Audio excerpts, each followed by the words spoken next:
well.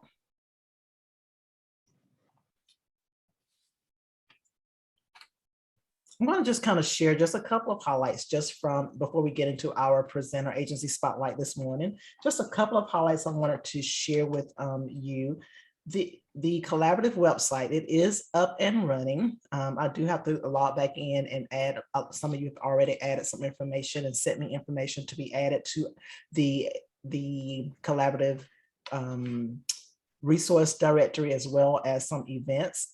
And I'm going to go in later this week to update that, as well as make some changes. Some people have asked for some changes. So if that has not been changed yet, just know that I am getting around to it. But I'm going to put in, I will email it to you as well, but I'm going to put in the chat ways that you can do two things. One, if you want to add a upcoming event, like this coming up late February, March, April, or if you know all the way in through the end of the year, I can go ahead and get those events added for you. Also, if you are not a part of the partner directory already, then what I'm going to do is send you a link, put it in the chat box as well, so that you can get your agency added with onto the partner directory. So if you are looking at the chat, and those that are still signing in, if you would, please be sure to sign in using the chat box on the side. So I'll just put that over there. One is, again, a link to email to submit upcoming events, and the other one is a link to be added to our partner directory.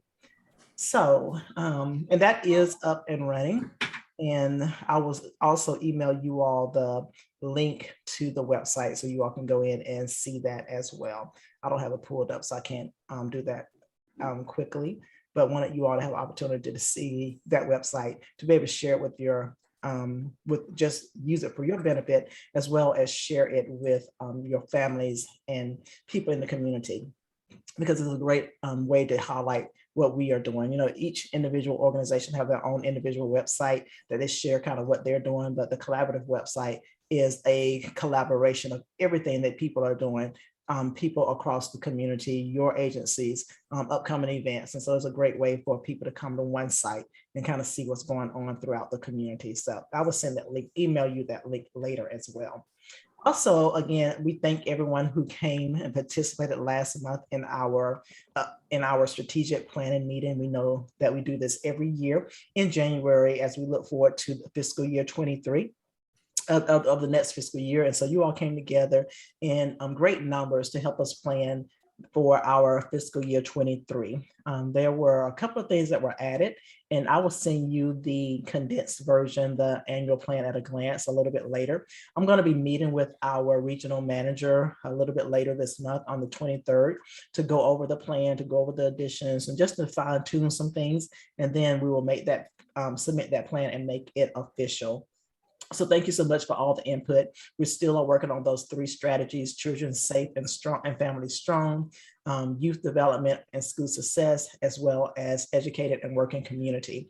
And so we look forward to continuing these three strategies with a little bit of tweaking. I'm probably going to condense it a little bit, keeping each of your programs and suggestions in mind and in the plan. But we really wanted to be able this year to be able to track how the services and programs and initiatives that we have included really are tied back to outcomes. And so just have to make sure that we're able to, I'm able to word that so it is directly tracked back to outcomes, because how else are we going to really know that we are being effective in what we're doing and know how to plan better for next year. So again, thank you so much for that, and look forward to that annual plan at a glance, that one pager coming out sometime probably in early March. I don't have any new business to share at this time. And so what I'm going to do is go ahead and introduce our agency spotlight for today. I'm going to see. Okay. Our agency spotlight for today is Mr. Christopher Myers. And Mr. Christopher Myers is a graduate of the University of Georgia. Yay, go Dogs! Where he majored in mass communication In his current role as outreach coordinator for the Georgia Department of Community Affairs, he is responsible for publicizing the Georgia Rental Assistance Program. His goal is to increase participation in the program by delivering presentations, distributing electronic media kits, and disseminating flyers. And he will talk more about this in a minute, but the Georgia Department of Community Affairs launched the Georgia Rental Assistance Program in March of 2021 to provide relief to Georgia individuals, families, and landlords whose finances had been negatively impacted due to the COVID-19 pandemic. The state of Georgia received $552 million from the United States Treasury Emergency Rental Assistance Program and an additional $4,337,000 under the ERA2. The Georgia Regional, the Georgia Rental Assistance Program can provide up to 18 months of rental and utility assistance paid directly to landlords and service providers on behalf of the tenant.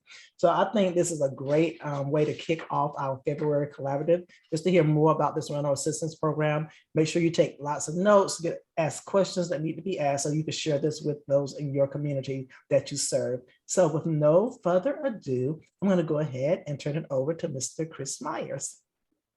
Good morning, everybody. Thank you for having me. I appreciate the opportunity to be here.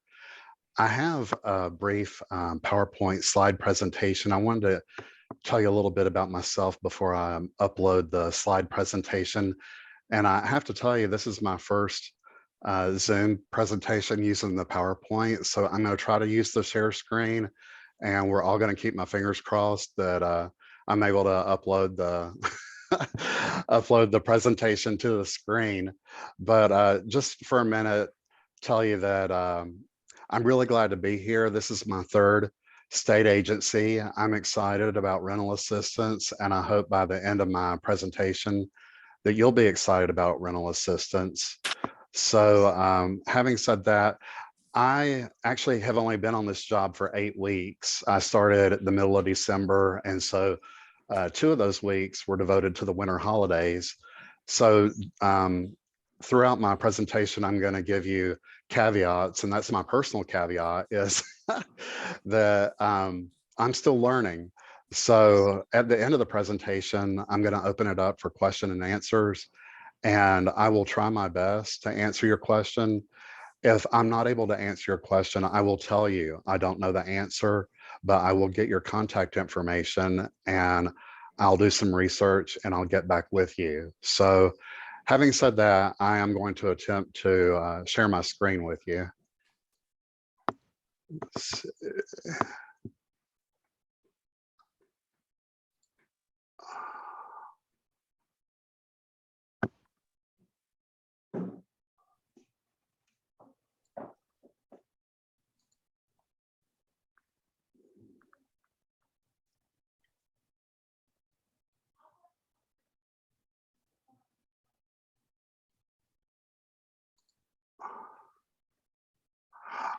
Okay, everybody, I apologize. I can't find a way to upload the PowerPoint.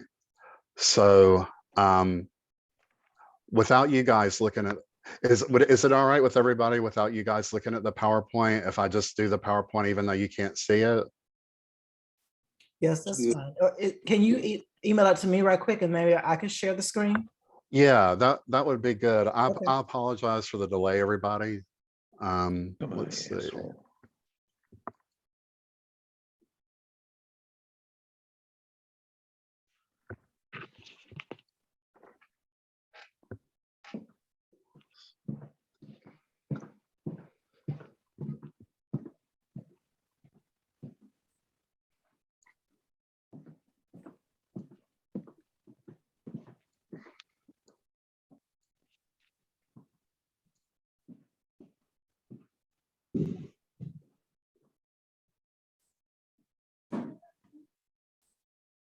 Okay, I've emailed it to you. Okay.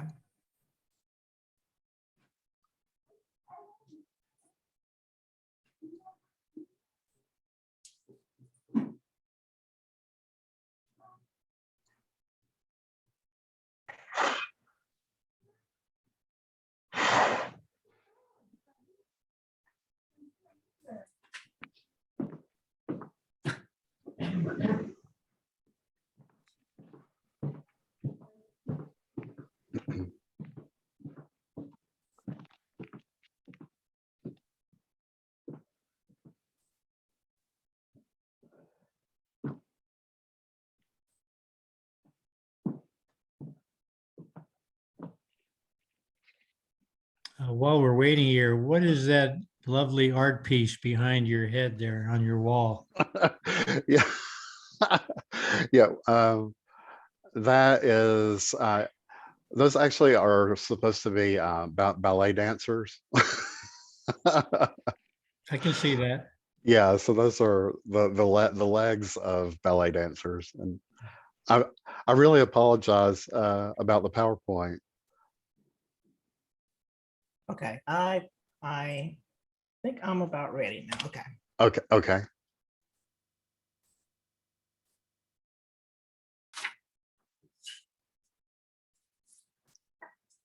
I'm doing the community, what you call it, connection on here. Multitasking.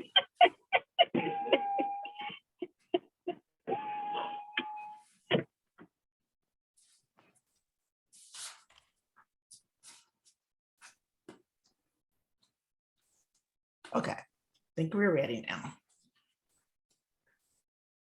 Great, thank you. Thank you so much. Okay, you can go ahead. Okay. Let's see. Do I need to tell you to advance the slide? Yeah, just tell me when to advance. Okay, yeah, so I already told you a little bit about myself, so if we can just go on to the next slide, please. Yeah, and so just to tell you a little bit about DCA, the agency where I work, our purpose is to serve communities throughout all 159 counties. Our divisions, it really runs the gamut. We do historic preservation, we do disaster relief, we coordinate housing assistance, which is the division that I'm in. And we also do economic development, but those are just a few of the many programs. And our mission is to improve communities throughout Georgia. Okay, next slide.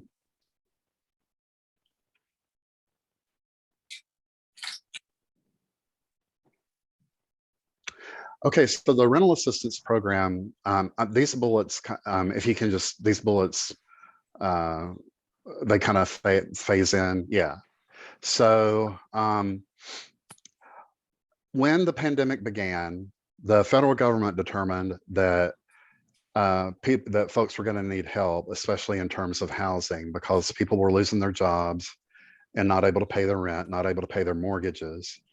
So initially, the U.S. Treasury allocated $25 billion to states and local governments. Okay, if you can go on to the next bullet, please.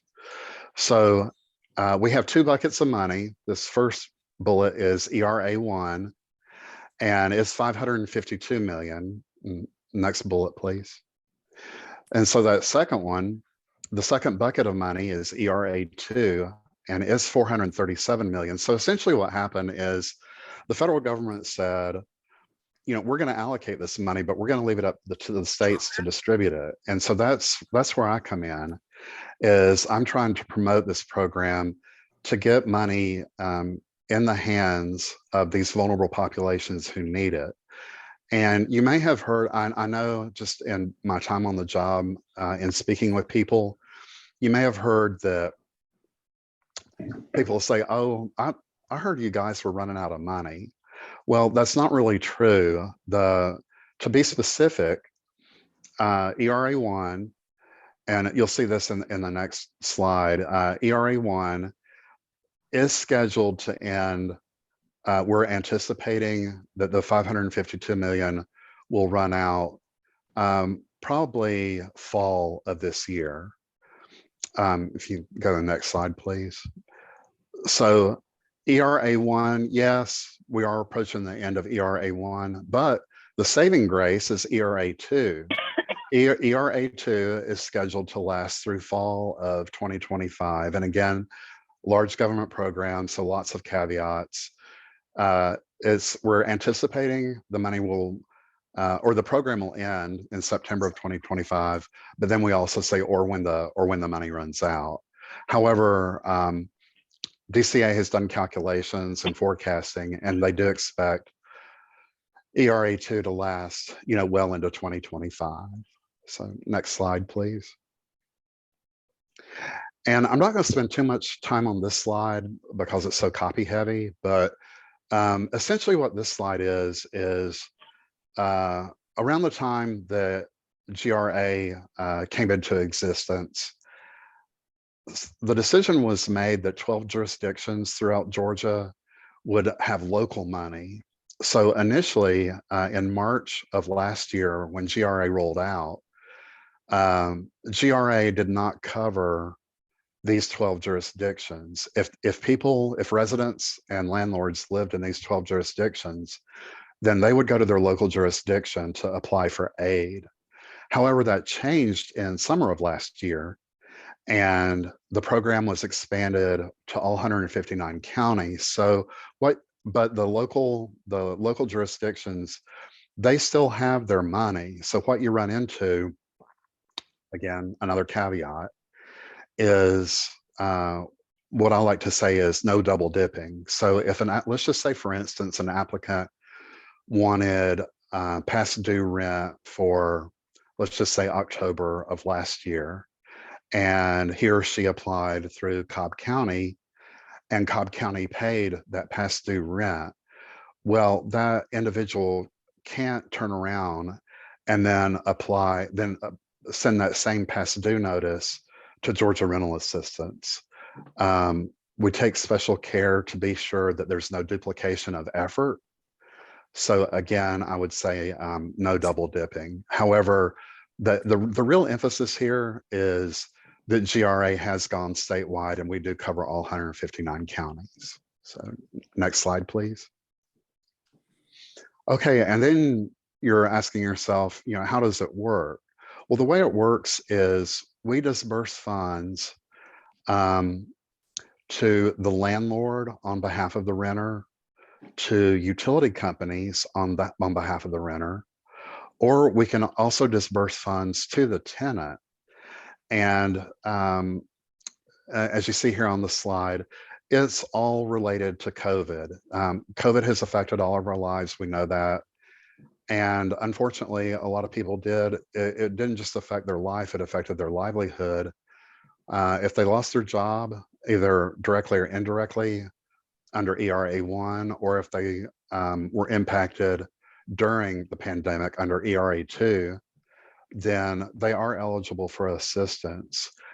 And I would say here that in terms of processing the applications, our ideal scenario is landlord and tenant together, because there are a number of documents that have to be uploaded into the system. And so our ideal scenario to move that application swiftly through processing is that the landlord and the tenant would participate together. However, we have encountered situations where the landlord, for whatever reason, does not want to participate, in which case we will disperse the funds,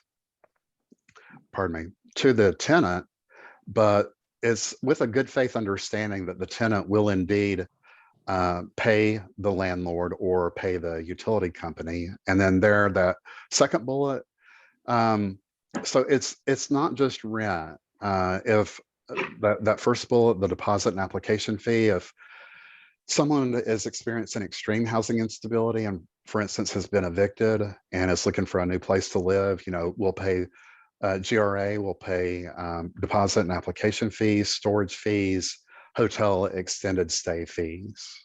Next slide, please. So our preferred method of application is the online portal, and that's, you can see in the blue there, Georgia Rental Assistance.ga.gov. However, we know that not everyone has access to technology. So we do accept paper applications and faxes, but obviously in order to expedite the applications, we do prefer that. We do prefer the applicants use the online portal.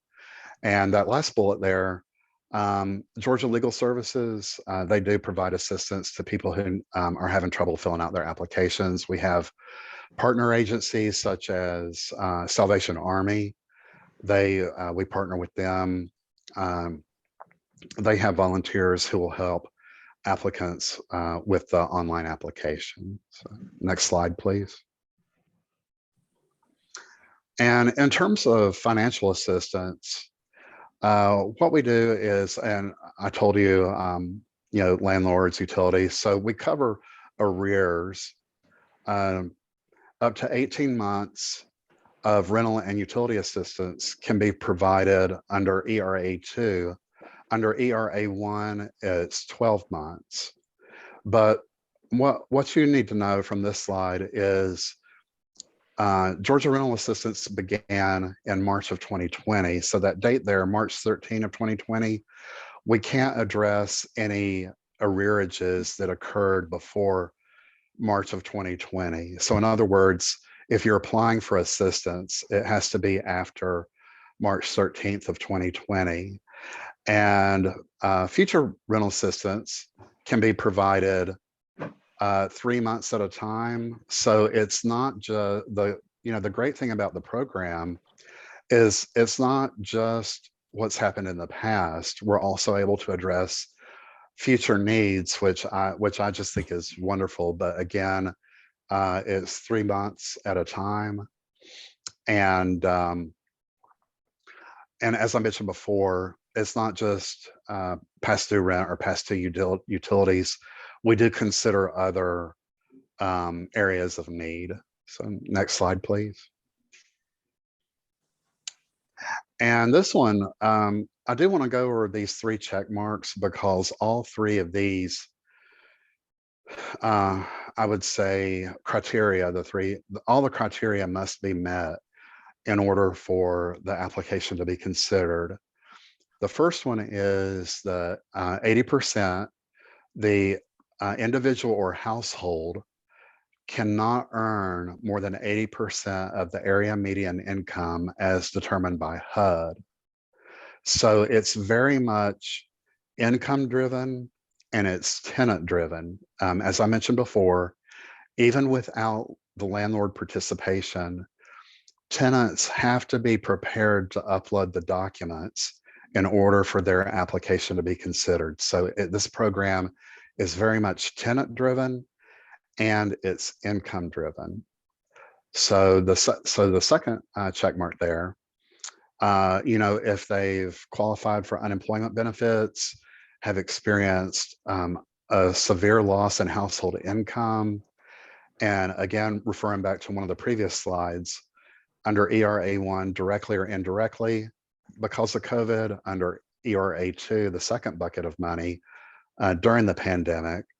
And we do require an attestation. So there's a hardship form that the applicant would fill out indicating the reason for the hardship. And then that last check mark.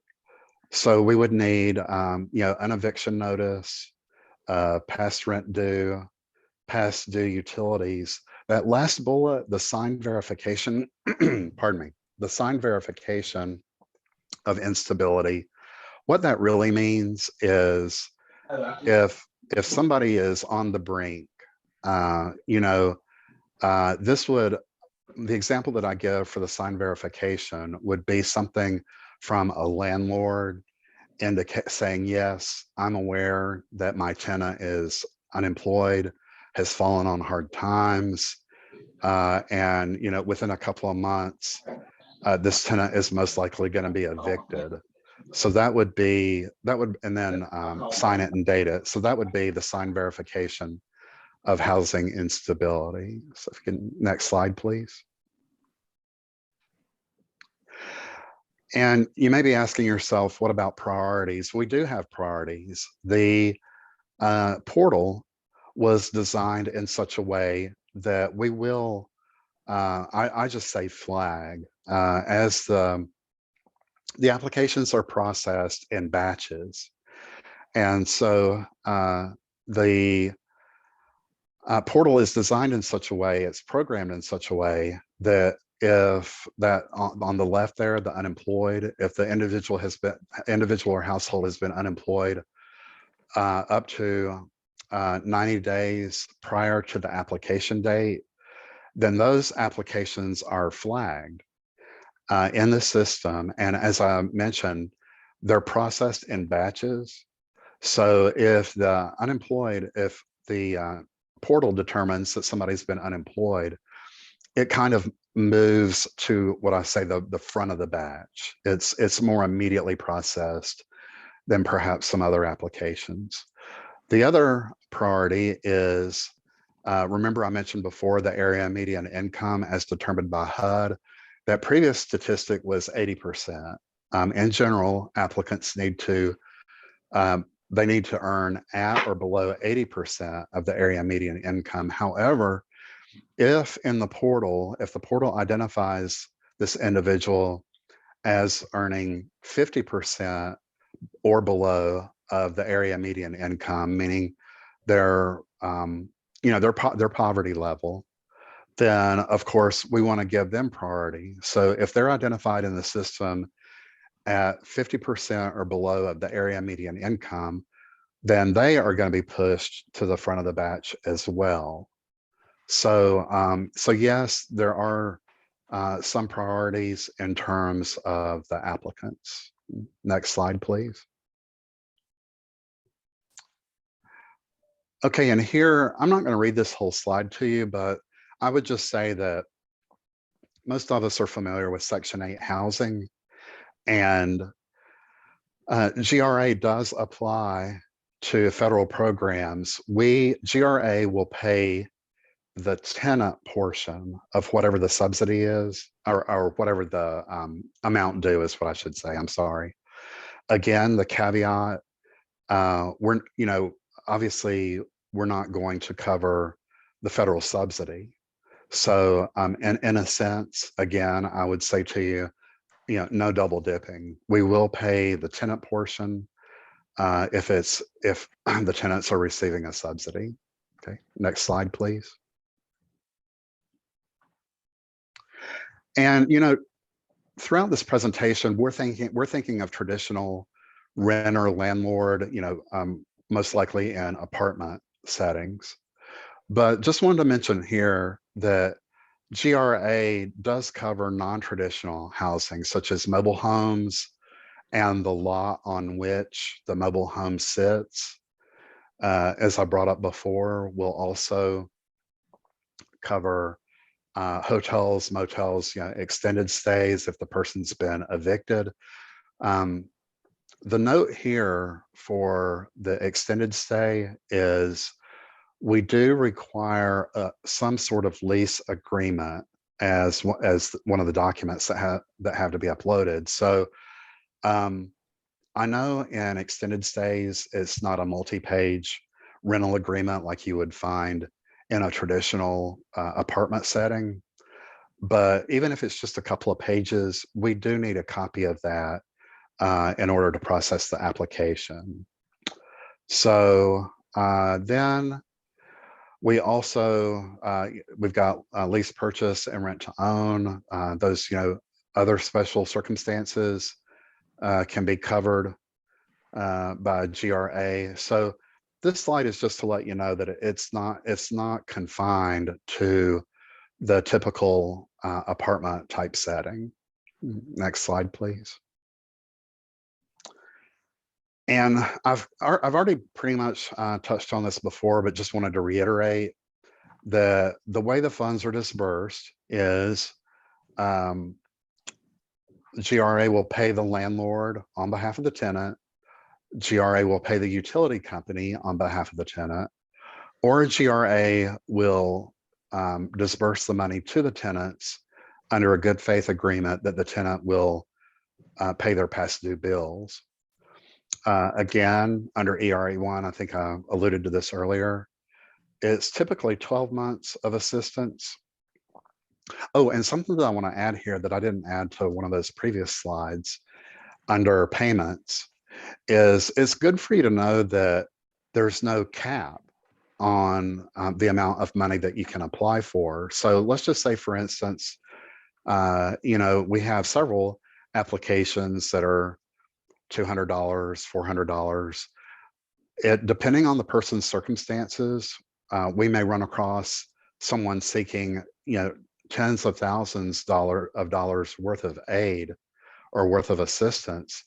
And in many cases, if all the eligibility requirements, if everything's been verified, then the recipient can receive, conceivably can receive tens of thousands of dollars in aid, depending on their particular circumstances. So it's not, I don't want you to leave here thinking that it's just a couple of $100 here or $300 there.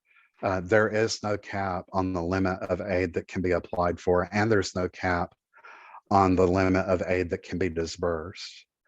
And here under ERA 1, the 15 months, that's typically, if it's expanded, if the aid is expanded, or the eligibility period rather, to 15 months, that's usually for people in dire straits, that they are facing eviction. They're just going to be evicted any month now.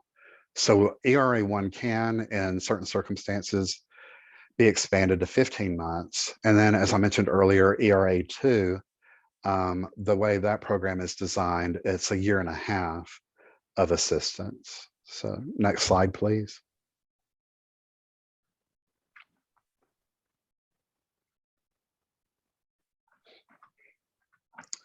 And I want to be a good steward of your time. And we had some technical difficulties there at the beginning. So I'm just going to go over the payment process here briefly. And then I'm gonna wrap it up and open the floor to questions and answers. So the way the payment process works is, as I mentioned, the applicant would submit online by or the paper application by mail or by fax. Again, there you see on that on the top ribbon, tenant and landlord. As I mentioned, that's our ideal scenario. That way, we get all the documents from the tenant, all the documents from the landlord. We can expedite the payment because the tenant and the landlord have cooperated. So the documents, they're scanned and reviewed in the portal, and then the applicants, they will receive an approval or a denial. So in this situation, you're notified either way. You're either approved or denied. And once all the information has been verified by our processors, then a payment is scheduled. And the payments can be made either through ACH, which we know is direct deposit, or we can issue a paper check. So again, when the payments are scheduled, we would have to verify the ACH, the direct deposit information, or we would verify the address to which the paper check can be sent. So that pretty much wraps up the PowerPoint. I saw in the chat that a number of you have questions, and I really just kind of wanted to, I'm not ignoring you. Every question is a good question. I just wanted to get through, I wanted to go on through the slides, and then, for the next, if Ms. Hardy says so, for the next, if you can give me 10 more minutes, then I will do my best to answer your questions. And those, as I mentioned at the beginning of the presentation, those that I'm not able to answer, I will research and get back with you. So I just want to thank everybody for your time. The two big takeaways that I would leave with you are, remember this program, it's tenant driven. Tenants need to upload their documents. It's income driven. We have that area median income. We have the area median income of 80% or 50%, of 80% or 50%. Hey, And the other thing that I would mention to you before I answer questions is, one reason I'm here today is I need your help. I need your help. We're trying to, a lot of people have not heard of Georgia Rental Assistance. So I'm here respectfully requesting that your business networks, your social media networks, please get the word out. We want to get this money to these vulnerable populations, to the people who need it most. So so there's an ask. I'm asking you to help me. It's a wonderful program. I don't think of it as a handout. I think of it as a hand up. We're assisting people until they can get back on their feet and have some housing stability. So please keep me in mind, especially in terms of social media. If you can get the word out about GRA through your social media. And I really appreciate your time. Again, I apologize for the technical complications there in the beginning, and I'm available to answer your questions. Okay, thank you so much, Chris, for that wonderful presentation. Great information, very thorough. What I would do is if you have questions, if you would put them in the chat or either email them to me, then what I will do then is create a FAQ, and I will send them over to you, Chris, so you can answer them, and then I will just distribute it back out to this list just for the sake of time. So if you have a question that you want to know, then just send it to me or put it in the chat, and I will get over to Chris and create a FAQ and get it out to you all. That way you would have your answers. And then I will also make sure, Chris, you can put your contact information again back in the chat box, and that way people can reach out to you directly if they have any more specific questions. Absolutely. I think that's a wonderful idea. Yeah, if you can just gather the questions and then I'll tackle them once you send them to me. Okay, so, sounds good. Thank you. Yeah, so much. Thank you. Thank you, everybody. Great information. Okay. Yeah, that was great information. And so now it's time for us to kind of jump into our strategy team updates. You know, again, we have those 3 strategies that we focus on. Children safe and families strong. And this kind of what the presentation that came before us really kind of fell into that category. But we're going to just kind of go down the list, and we're going to ask if Maria, if you would give us an update on the Morgan County Parents as Teachers program. Yes, good morning, everyone. I'm Maria Arellano. I am a parent educator for Morgan County Parents as Teachers program. And for those who are new to this meeting or they don't know about this program, we are currently offering virtual home visits to families with children from 0 to 5 years old twice a month. Our program is free, and I facilitate a group connection to these families every month with different topics: health, discipline, nutrition, early education, employment, or basic essentials. We provide assessments, LSPs and Piccolo for parents once a year, and also ASQs, that is Ages and Stages questionnaire for children every around 90 days. We review the progress of these assessments for each child and parent in order to score the area family needs the most support in.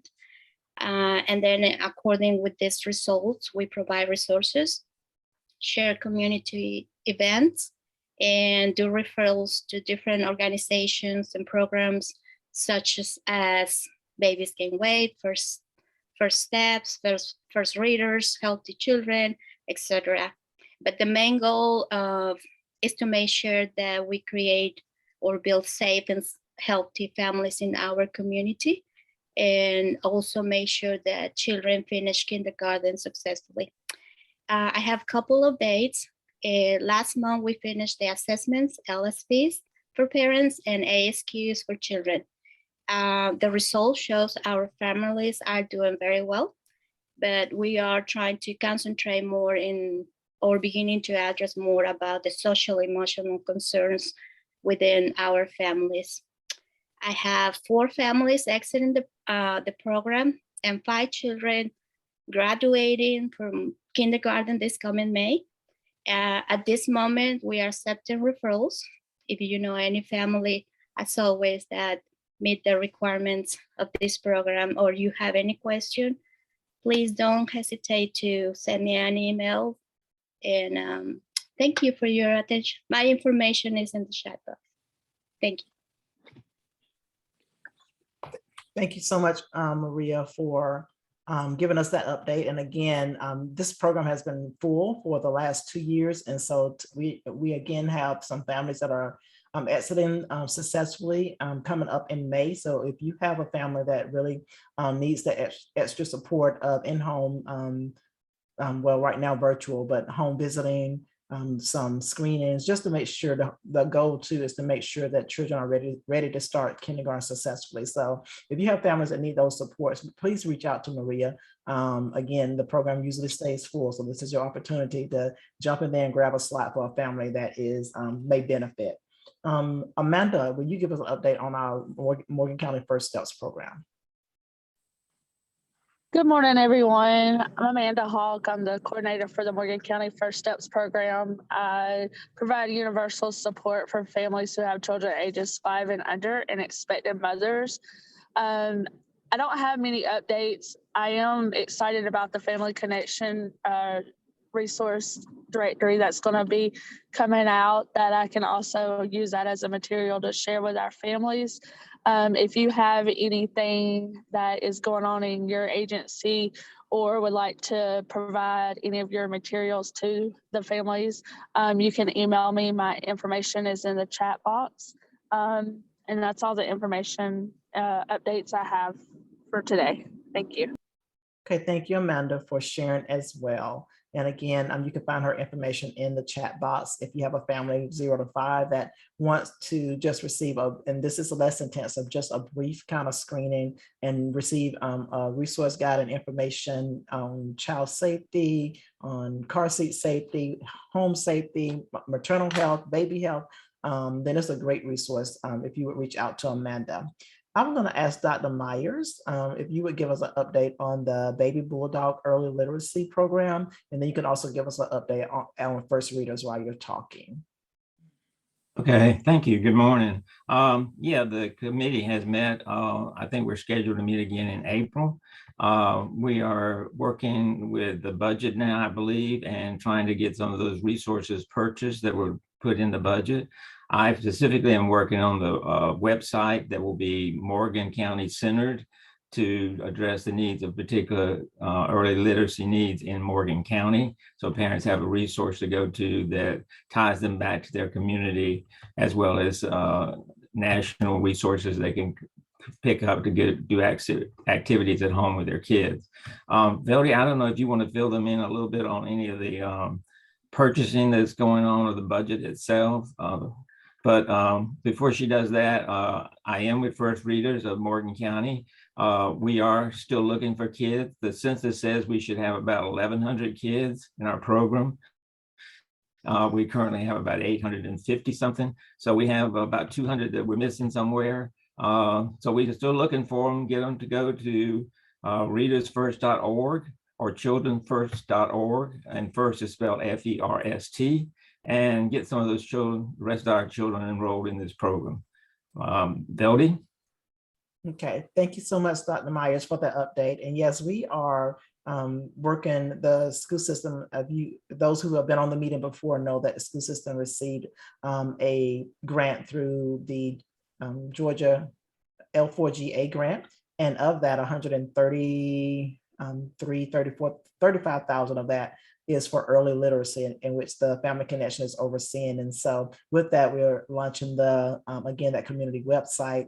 We're working on some of the community literacy events, which we will be letting you know more about, so families can come together and just have, again, some early literacy skills and activities, just big festive events in the community.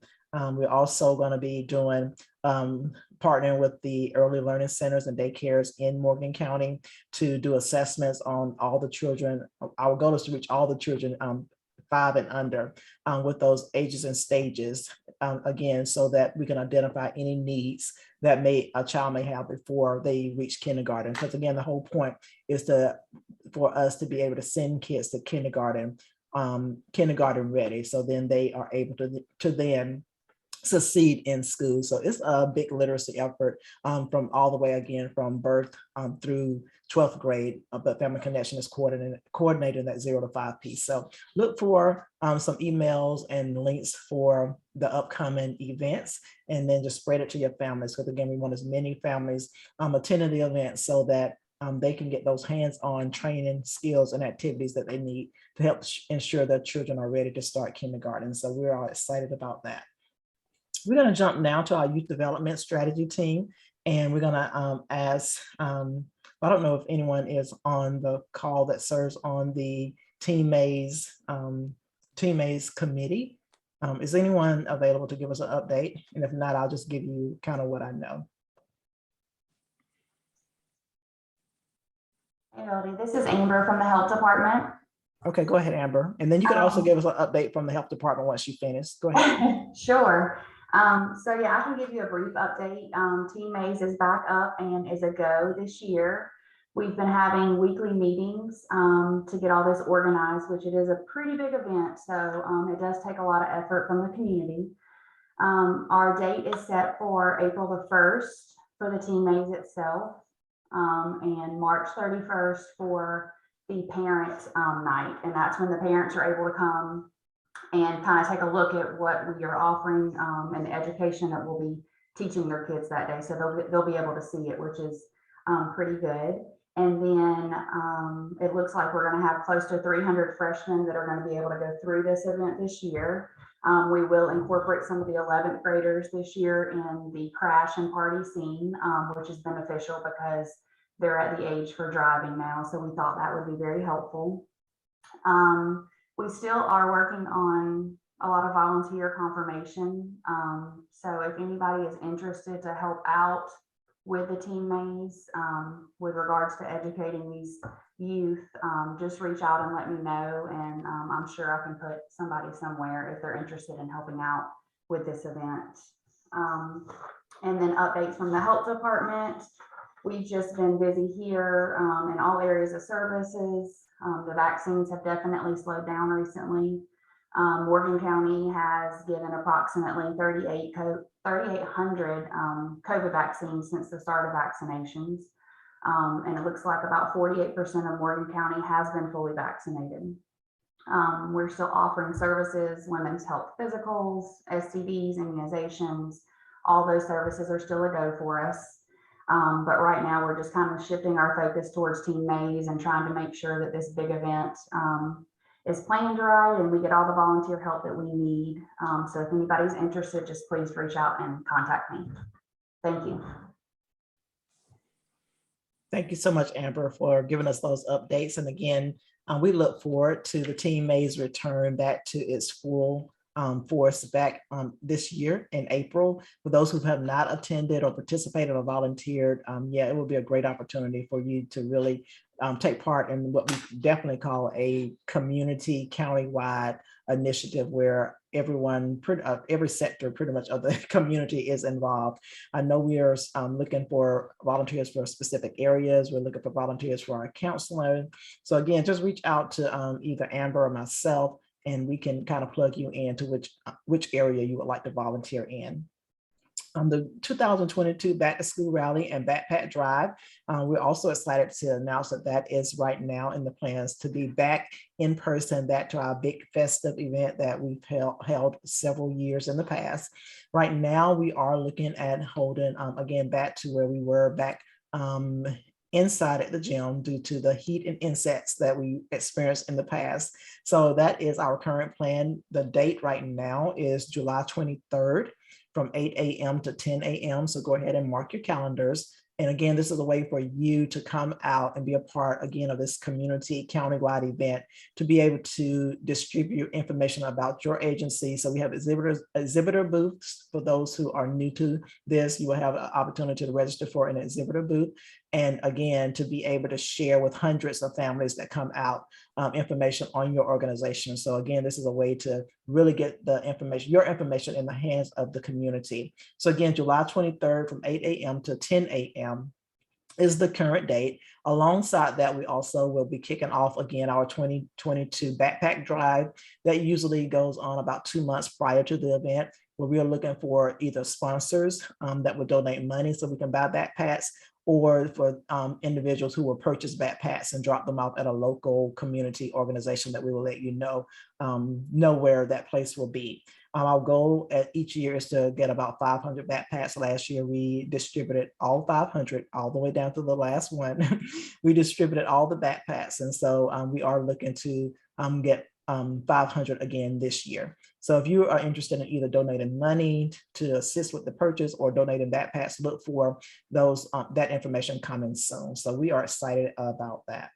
I'm going to jump down now to our workforce our educated and working community strategy team, and I'm going to ask if there's someone from the Athens Tech that can give us an update on some of their programs that they have that's a part of this plan. I know the Manufacturing Ready program is accepting applications for our upcoming class.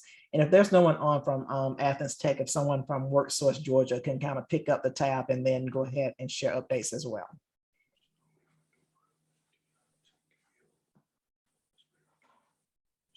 Hey, good morning, Veldy. Okay. Hey, this is Sid. I'm with WorkSource Georgia with the Northeast Georgia Regional Commission in Athens.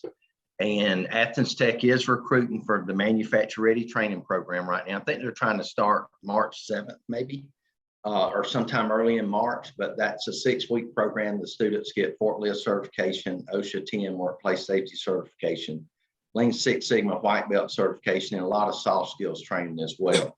So if you know someone that's unemployed or underemployed and may be interested in the field of manufacturing, please refer them to Athens Tech, or they can call our office as well. With WorkSource Georgia, Northeast Georgia Regional Commission in Athens, we have training dollars available. So if you know someone that's looking for a new opportunity or a training opportunity that's unemployed or unemployed, please refer them to our office. Athens Tech is starting a CNA program next week. We have one student from Morgan County that will be attending that class. So I want to let y'all know about that. And our plan is to still bring the welding trailer to Morgan County sometime early to mid-June, I think, to run a short-term welding certification program. So I think that's it for me, Veldy. Okay, thanks so much, Sid, for those updates. And yeah, we are excited about all of that, and excited about the welding trailer that will be coming in June. So look for more information on that so that people can get into that program, get some certifications, and get gainfully employed. So thank you for that update. Is there someone on from Action that can give us also a brief update on their training program, workforce training programs?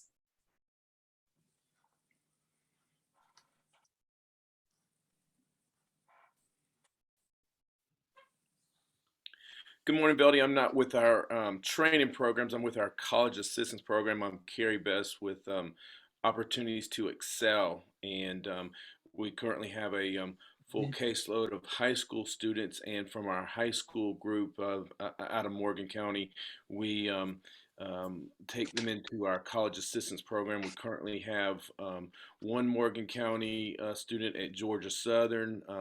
He's working on archaeology and is a sophomore, doing well.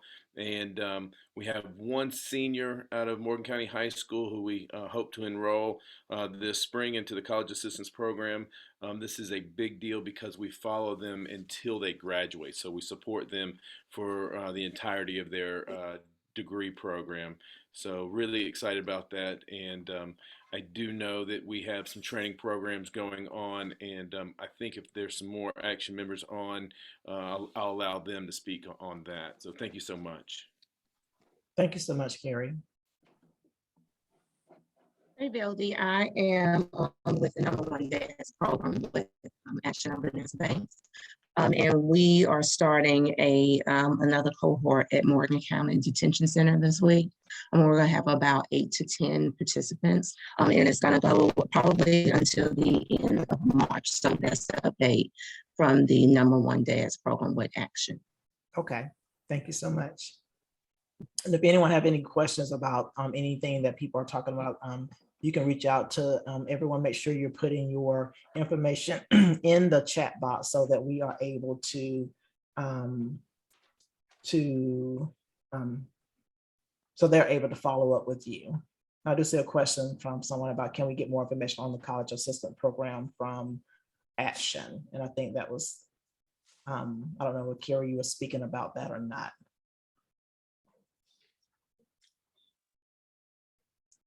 And just kind of make sure you put the contact information for those programs in the chat box so that people can reach out. Sure, Veldy. My contact's in the chat box, and I'll put it again. I think it was at the very top, but I'll put it again. Anybody interested in college assistance can absolutely contact me directly, and I would be happy to answer all questions. So thanks so much for that opportunity. Okay, thank you. What I'm going to do now is just go across my screen. And as I see you on my screen, what I will do is ask that you kind of share and give an update from your agency, your district, whatever whoever you're representing. And again, as I like to say, this is our pop-up kind of highlight, like popcorn, just pop up and pop back down. We want to make sure we have a chance for everyone to kind of share. So the first person I see on my screen is Councilman Joyce. Councilman Joyce, you have some updates you would like to give us? Yes, thank you, Veldy. Just one item today. We did have a council meeting last night, and we did officially approve kind of the next major step in supporting the Boys and Girls Club renovation at the old Pearl High School. So we did approve a contract with with Harmon Trout and Matheny. They're an architectural firm out of Athens.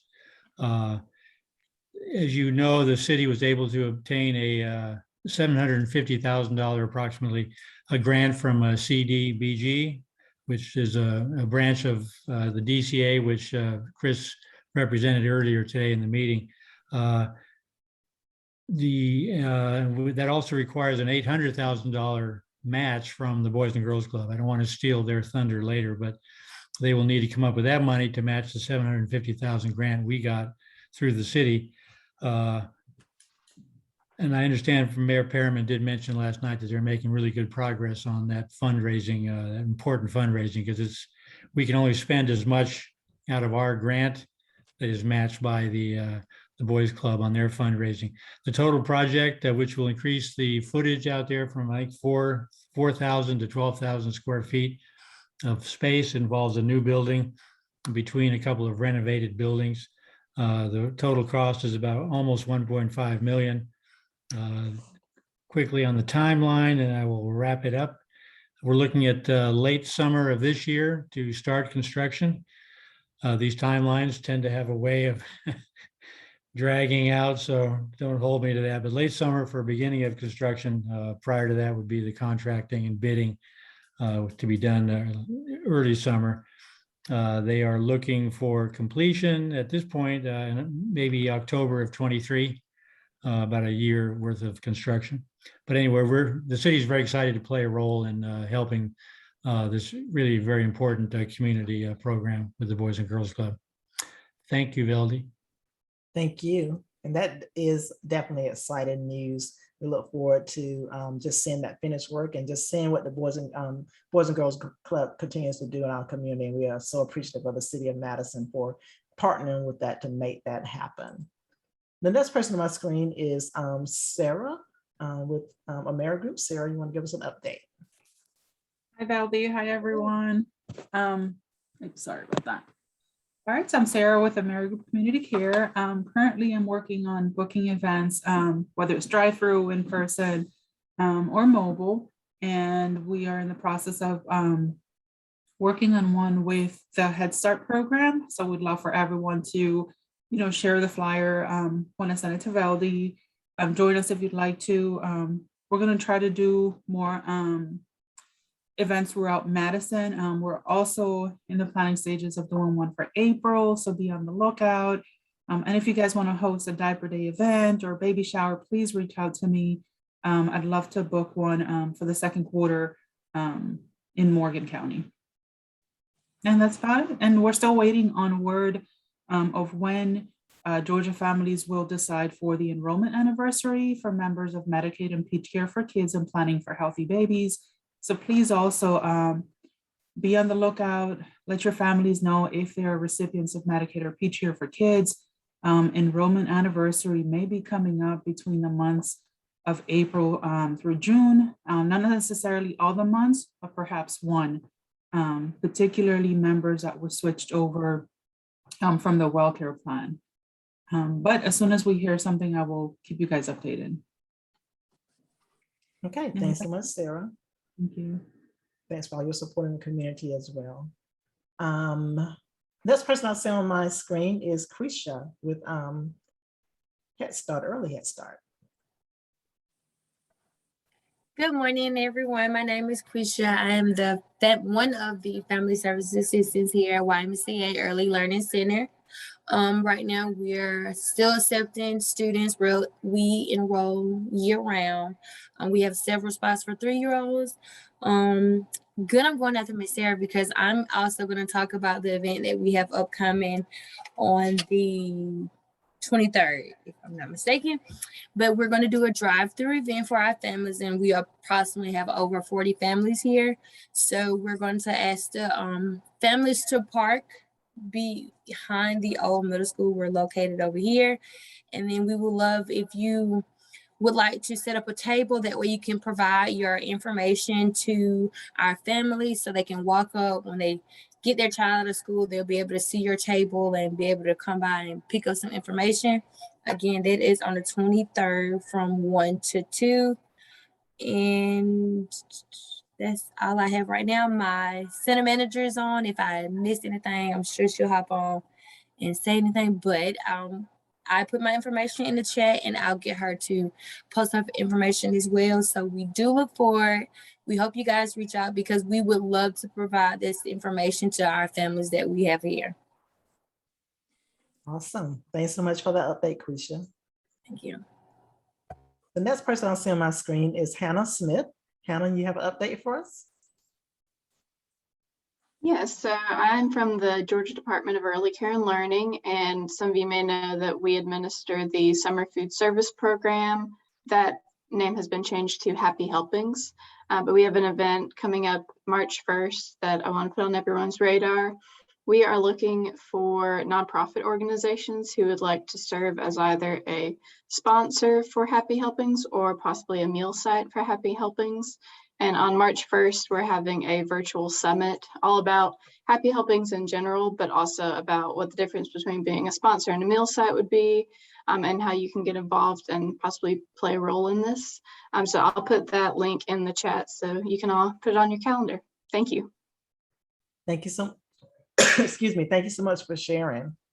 Be sure to click on that link, partners, and help make that a success. The next person I see on my screen is Tamala Hall. Tamala, you have any updates for us? Good morning. I'm Tamala Hall, one of the counselors here at Morgan County Primary School.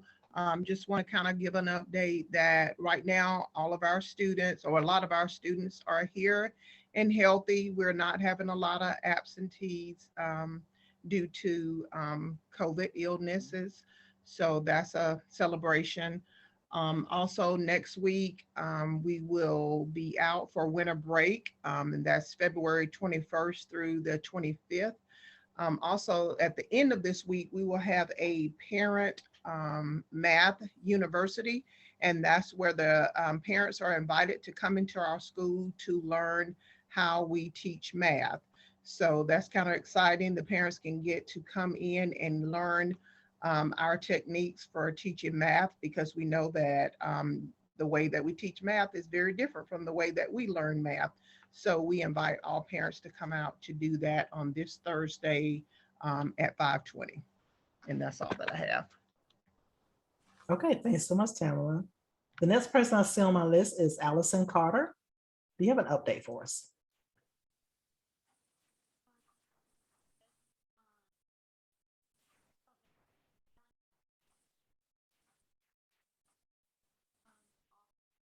And I did see you come off mute, Allison, but we can't hear you, so.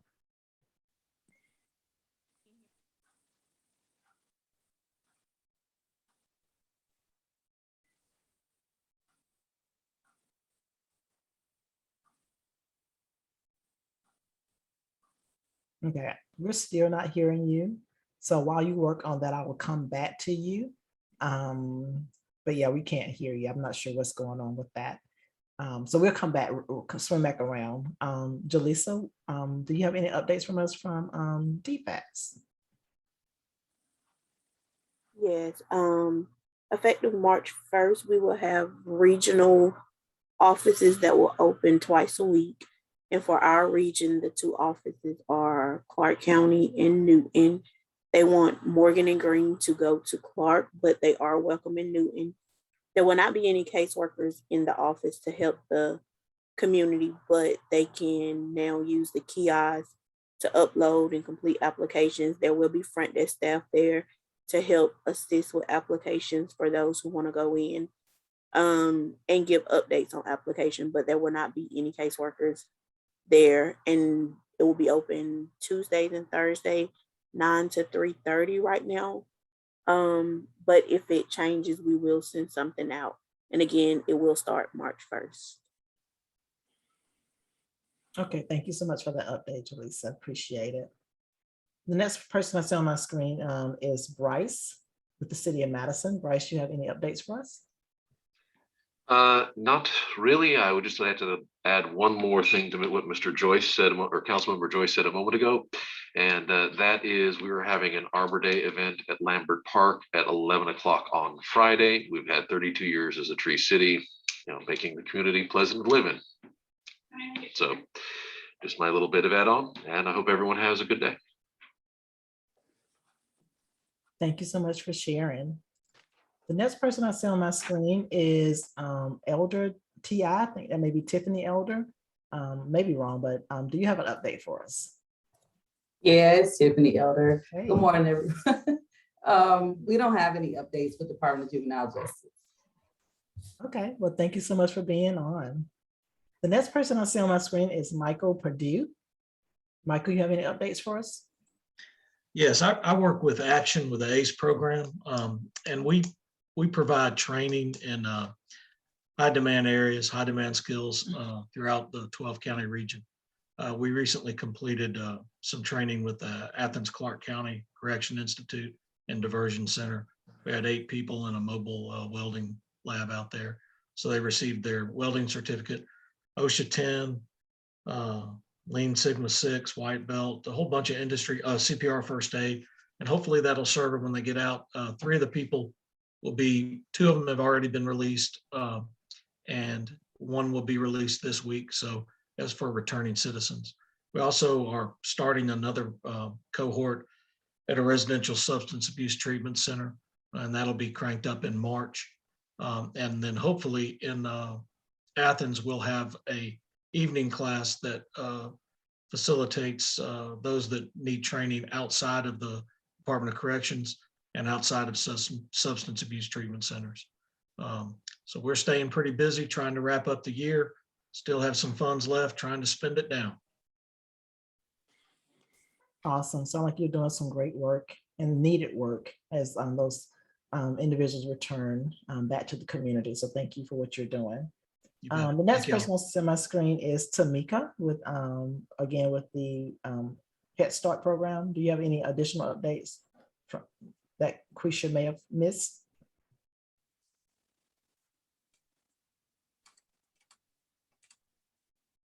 She just stepped out and ran to a classroom. Okay, all right. Well, we'll go on. The next person then I see on my screen is Megan with Morgan Medical Center. Megan, you have some updates for us? Good morning. Yeah, just a couple of things. One, to let you guys know, we have added a new physician to the staff in the last month. You may have seen some promotions around that, but Dr. Marty Gallo is a BGYN.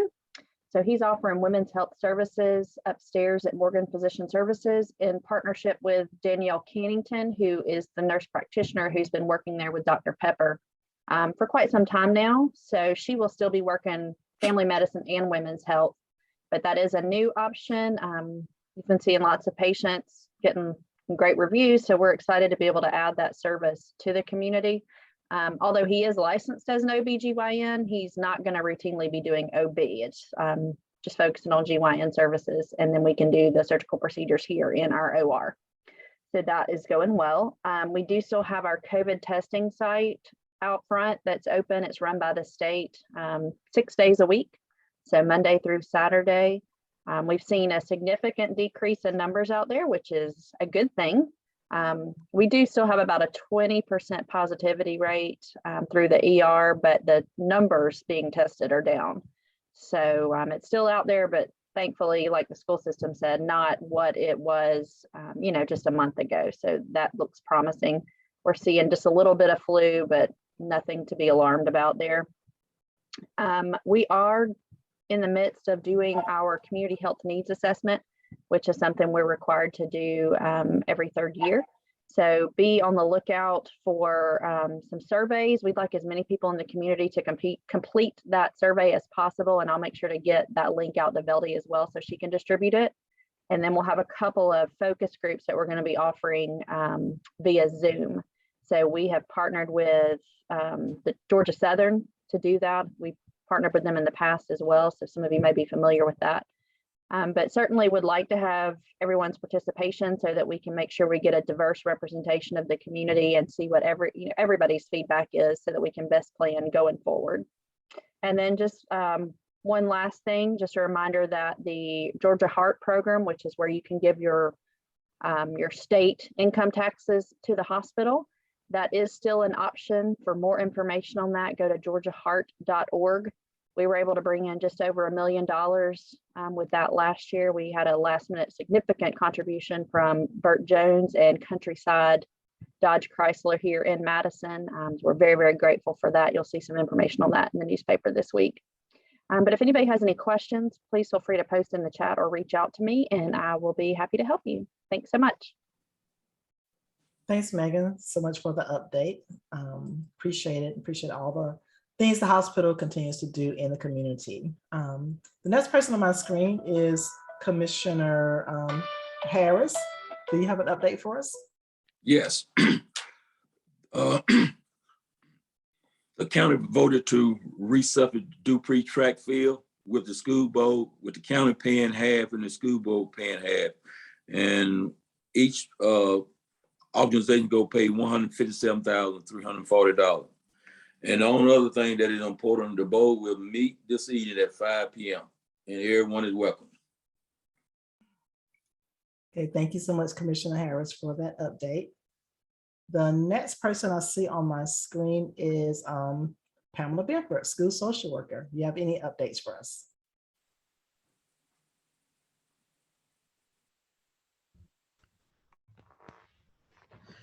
Good morning, everyone.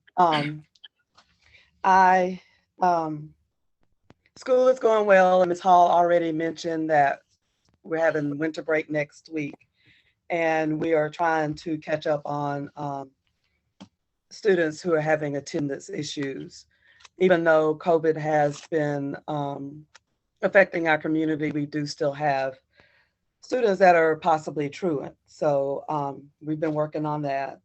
I have several hats, so I'm gonna cover all of my areas. I work with the Senior Center on the Grandparents Raising Grandchildren's group. It's a group for, or relatives, actually, relatives raising relatives now. Anyone over, I think it's 55, that has a child that they're raising. We meet with them once a month on Monday evenings, and we have community organizations provide meals for them. And we also like to have speakers coming in to help them navigate raising children after they've already had, it's been 20, 30 years since they've raised a child, and things have really changed. So if anyone knows of any parents or relatives, I will say, that are raising relatives, please feel free to refer them to the Morgan County Senior Center, and they can fill out the forms and we can get them started. We do have a lot of community support. If anyone would like to come and speak to the group, you can also contact Mary Nunn at the Morgan County Senior Center. I also work with the McKinney-Vento program, which is a federal program that covers homeless children, and children are considered homeless for school purposes and under this federal law if they live in a hotel, if they live in an RV park, if they're living doubled up with another family or friends of the family due to not being able to afford their own living space, or if they get evicted for any of those reasons. And we're constantly looking for ways to help those families. And if anyone, I have posters that you can also place in your offices.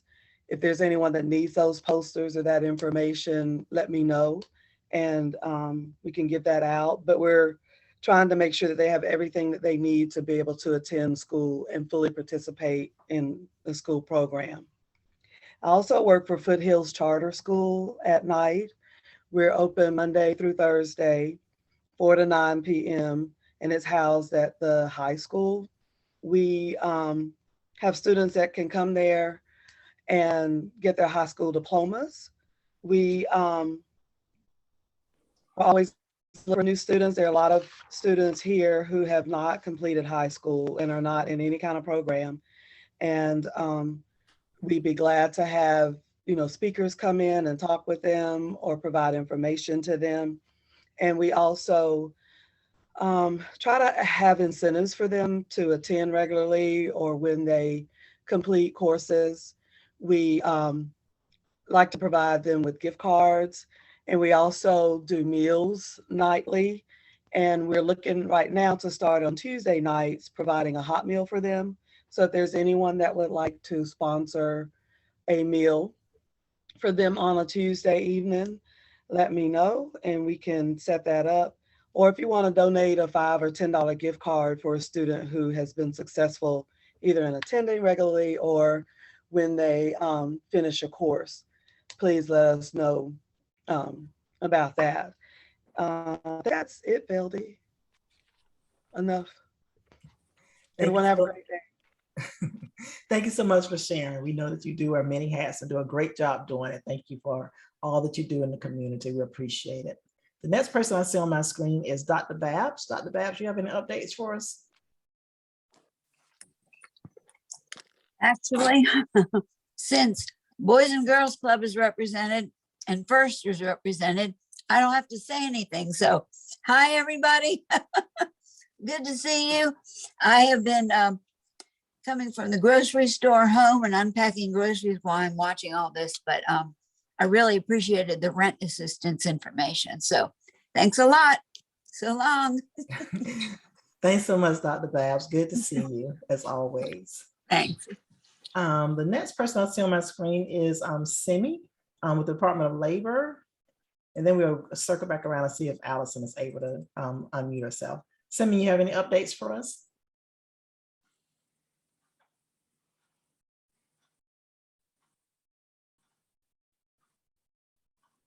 And while she's unmuted, I also, I forgot I skipped over Naseel Miller with Action as well.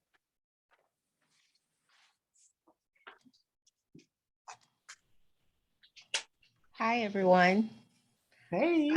Hi, I'm from Action's community-based program, and we do have assistance. We still have assistance available for rent, utility, and employment incidentals and emergency shelter.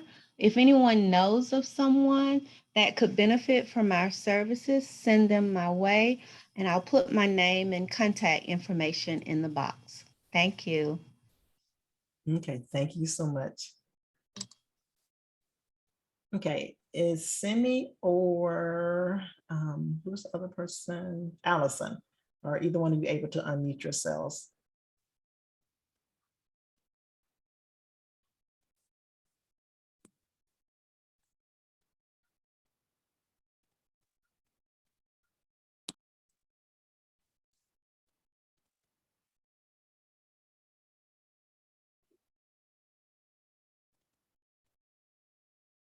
I see you trying, Allison, but we still can't hear you. I don't know what I don't know what's going on with it. Okay.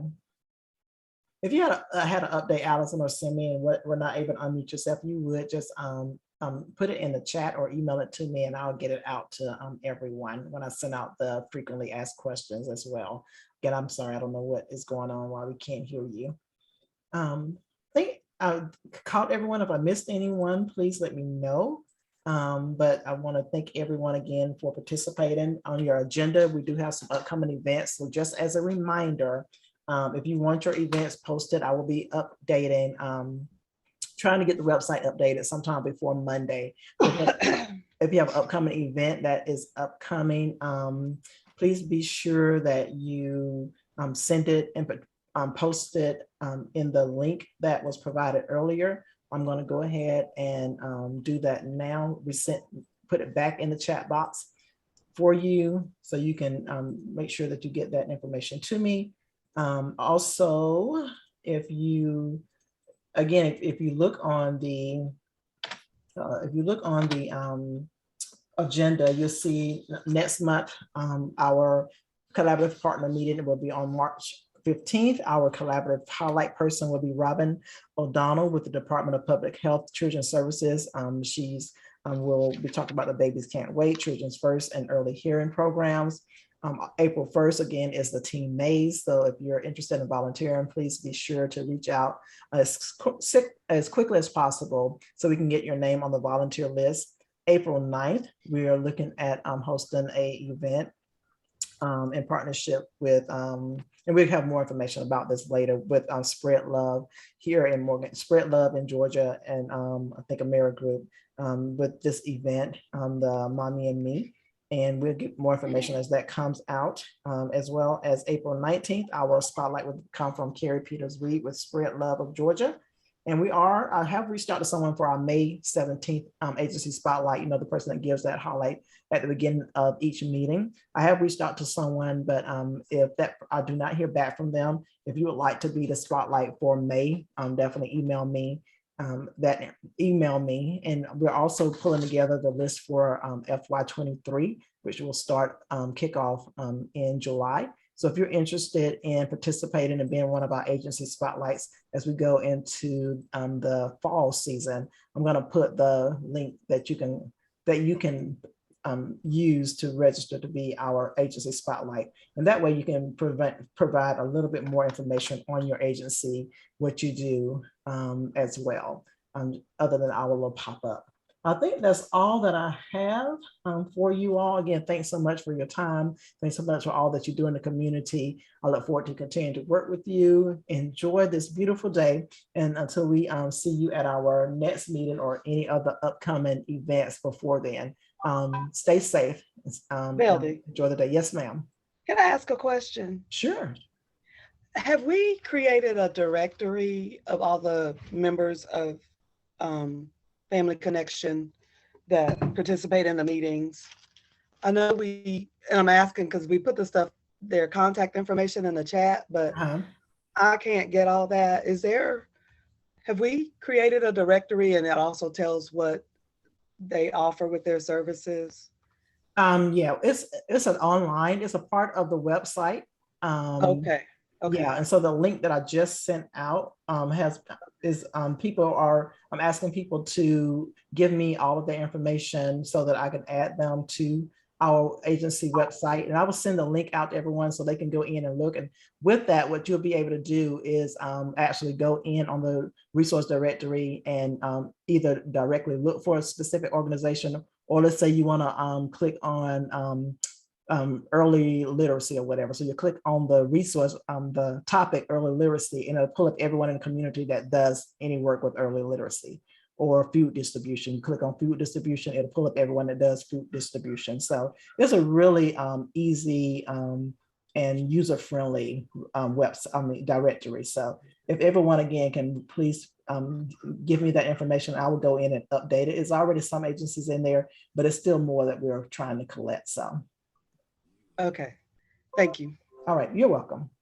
All right, thanks everyone. Any more questions? If not, have a wonderful day.